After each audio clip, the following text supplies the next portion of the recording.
तर one of favourite माझी ही recipe आहे चिकन डबल एग का, आणि तीच आज बनवतो आहे आपण. इथे चिकन घेतलं, चिकनमध्ये ॲड करतो आलं लसूण पेस्ट, टाकतो black pepper powder, white egg, आणि याच्यामध्ये टाकले थोडंसं चवीनुसार मीठ, मिक्स करून घेतो आहे.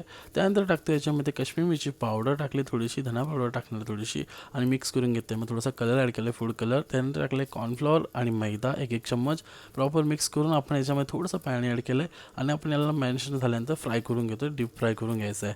डीप फ्राय करून झाल्यानंतर आपल्याला त्याच्यावरती पॅनवरती थोडीशी एक ग्रेव्ही बनवायची आहे. त्यासाठी मी बटर टाकतो आहे. बटरवरती टाकतो आहे चॉप केलेला अद्रक, चॉप केलेला लसूण, आणि चॉप केलेले काजू, त्यानंतर चॉप केलेली मिरची, हे सगळं टाकून मिक्स करून घेतो आहे. मी इथे टाकले टोमॅटो केचप, त्यानंतर टाकते थोडीशी फ्रेश क्रीम अमूलची, मिक्स करून घेतो आहे. त्याच्यानंतर ॲड करणार हा चिकन ॲड करून झाल्यानंतर त्याच्यामध्ये चीज वगैरे ॲड करणार आहे मी, थोडंसं मीठ टाकणार याच्यामध्ये, आणि सर्व करतो आहे. एक नंबर अशी रेसिपी हा स्टार्टर, आणि नक्की ट्राय करा आणि सबस्क्राईब करायला विसरू नका गोलू मोलूला. थँक्यू.